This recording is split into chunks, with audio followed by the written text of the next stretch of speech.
Na minha história, ao longo até meus 20, 25 anos, eu só gostava de usar roupa cinza e roupa azul. Eu era um cara um pouco mais pacífico, bem mais tranquilo. Não que eu seja agressivo hoje em dia, mas quem conversa comigo e me conhece hoje nota uma pujança um pouco maior, um interesse um pouco maior, porque isso se manifestou na minha descoberta por sentido. Tem muito a ver com a parte de estudo da psicologia, dos projetos que eu tenho hoje. Tu era meio moribundo, então? Cara, era um pouco encostado, sabe? Cara, eu tô aqui numa vida relativamente confortável, eu era formado em Direito, trabalhava ali no escritório, depois trabalhei numa empresa de tecnologia e tava naquela vidinha mais ou menos. Quando veio aquele chamado da psicologia, de estudar as coisas que eu gosto, de conseguir agregar valor na vida das pessoas, transformar a vida das pessoas por meio do que eu faço, o senso de valor, de completude, um senso de valor mesmo pessoal, propósito, cresceu e se acendeu muito. A partir daí, cara, eu comecei a gostar de coisa vermelha. Eu nunca tinha gostado de roupa vermelha, de coisa vermelha, de arte vermelha, me encanta. Então é como se tivesse tido um shift, né? Uma mudançazinha na minha personalidade. Um traço da minha personalidade, que era a amabilidade, que era muito alto, e a amabilidade tem muito a ver com isso, com instinto maternal, com cooperação, com essa coisa pacífica, né? Amorosa. Eu comecei a ficar um pouco mais pujante, cara, mais isso vermelho. É muito doido. Isso quase que... Mais proativo e assertivo. Proativo e assertivo. Isso faz a gente refletir sobre, mais uma vez, a inexistência do livre-arbítrio também, né? Eu passei por um episódio parecido com esse, que foi assim, essa camisa tava guardada meses e meses e meses, eu tava tomando uma medicação que dava uma segurada muito forte no meu humor, e eu interrompi o uso desse medicamento, e eu reparei que, assim, tipo, umas 2 semanas depois eu falei, nossa, que vontade de usar aquela camisa, né? E eu comecei a fazer uma análise justamente disso. Eu tava com a personalidade muito mais ativada, com muito mais energia, e eu fui buscar uma cor mais agressiva que fala justamente sobre isso, cara. Inconscientemente. Eu até quero fazer uma ilustração também em relação a isso, porque, assim, atualmente eu vivo a melhor fase da minha vida. Eu realmente consegui, assim, chegar no auge, pelo menos é a melhor parte até hoje. Eu acho que eu nunca fui tão feliz, tão satisfeita e tão realizada como eu tô sendo hoje, sabe? Mas a minha infância e minha adolescência foram bem mais difíceis pra mim. Eu era bem mais deprimida, eu era uma pessoa mais infeliz. Eu lidava com certas questões complexas, não somente da adolescência, mas também oriundos de outros fatores externos, alguns traumas, enfim. E nesses períodos, principalmente durante a adolescência, eu era gótica. Mas assim, eu usava preto em absolutamente tudo. A minha boca era preta, meu cabelo era preto, minha calcinha era preta. Assim, tudo na minha vida era preto, sabe? E eu usava um crucifixo gigantesco, assim, de 5 quilos e tal. E eu era evangélica nesse período. Eu ia na igreja assim mesmo, eu parecia uma bruxa, entendeu? E claro que as pessoas em volta faziam alguns comentários do tipo, eu acho que não é bom você usar isso, não sei o que. Eu dizia, não, eu estou bem, estou ótima e tal. Mas evidentemente eu não estava. Eu não tô querendo dizer que necessariamente todas as pessoas que se vestem assim têm a mesma condição mental que eu tinha naquela época. Mas no meu caso especificamente, pra mim hoje é muito evidente de que de fato era uma expressão de como eu me sentia naquele período. E agora também, de certa forma, transmitiu. Com certeza. Atualmente eu me sinto muito mais autônoma, agente da minha vida, muito mais grata. De fato, eu sinto que eu floresci ao longo dos anos, sabe? Eu acho que isso tem a ver totalmente com o que tu tava falando do desenvolvimento da personalidade, né? Porque talvez na adolescência a gente até seja um pouco mais recluso, porque a gente não sabe exatamente quem a gente é. Pelo menos a sensação que eu tenho, a percepção de mundo que eu tenho é que a gente precisa buscar informações e conhecer diferentes coisas. Pelo menos isso eu acho que é o lúcido a se fazer, ao invés de escolher uma doutrina. Da investigação, né? De explorar o mundo. Pra descobrir quem tu é. Assim, no meu caso, especificamente, sobre como corresponder às expectativas familiares, foi diferente. Porque, ok, nós temos influências externas, né? Intrafamiliares, etc., culturais, mas também sempre tem um aspecto natural, inato. Tem algumas características que nascem com você. Elas podem ser desenvolvidas ou reprimidas ou simplesmente se expressar de maneira natural, espontânea, sabe?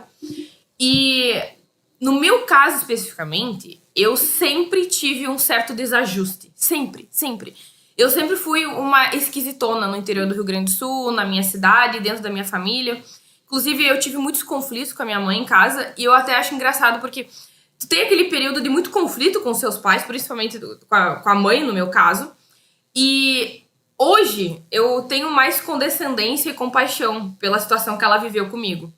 Porque eu fico imaginando ela, tendo estudado até a 4ª série, no interior do Rio Grande do Sul, olhando pra mim como se eu fosse uma criatura, sabe? Em algum momento, assim, uma quimera, um monstrinho peludo e que baba e rosna. Um gremlinzinho. Um gremlin, um negócio tipo assim, o que é você? O que eu faço contigo? Sabe? Onde foi que eu errei? Entendeu? Eu não sei de onde você saiu, não é possível que você tenha saído de dentro de mim. E eu acho que a gente tem que ter essa compreensão, sabe? Porque os pais, eles dão o melhor, na maioria das vezes, eles fazem o possível pra te compreender, mas muitas vezes eles não têm as ferramentas. Porque no caso da minha mãe, especialmente, eu acho que ela é uma pessoa muito sábia. Ela tem uma intuição, uma percepção acerca da realidade, que ela é muito acurada, ela tá sempre muito à frente das coisas, e ao mesmo tempo ela aceita a vida como é. Só que eu acho que ela não tinha as ferramentas necessárias pra me passar esse conhecimento. Sabe? Mas eu acho que, de certa forma, passou isso. Assim, né? Porque Eu acho que ela passou, só que demorou mais tempo. Isso gerou alguns traumas em mim também, porque ela era mais agressiva, mais rígida. Minha mãe é muito durona.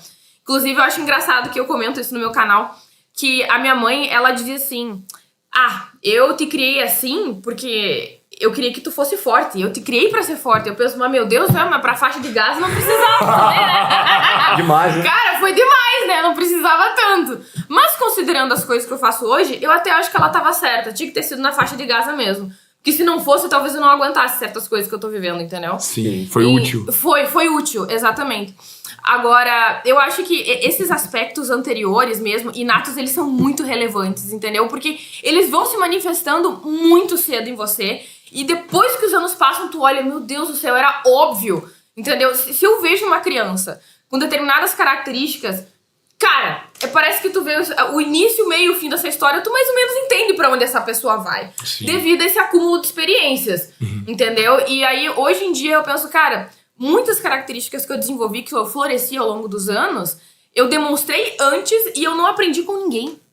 Sabe? Algumas coisas até despertaram aspectos da minha personalidade, mas que já estavam lá há muito tempo. Sim. E aí eu vou fazer comparação com parentes meus, pessoas que tiveram criações muito semelhantes. Foram pra lados completamente diferentes dos meus.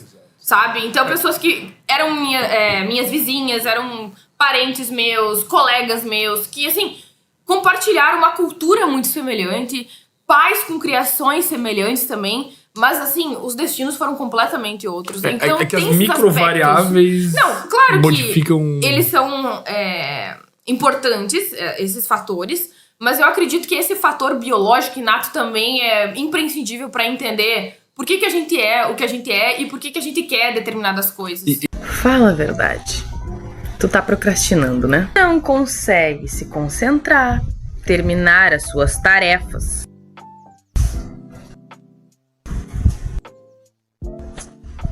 Há anos tentando aprender uma língua e não consegue chegar lá. Sorte a nossa, os caóticos, preguiçosos, desorganizados, que a neurociência e a psicologia avançaram muito nos últimos 50 anos nos estudos sobre os métodos de como nós podemos ser mais produtivos, capazes de finalizar tarefas e também encontrando um propósito na vida. E sim, eu sei como eu posso te ajudar. Mas não é qualquer tipo de ajuda não, viu? Na verdade, é um acesso às melhores técnicas de estudos baseadas em evidências. Acesse agora mesmo. Técnicas de estudos baseadas em evidências. E atenção, se tu não gostar do curso, tu pode pedir o dinheiro de volta. Exatamente isso, sem nenhum tipo de desculpa. Clique no link e aprenda o que tu deveria ter aprendido há muito tempo. Como aprender?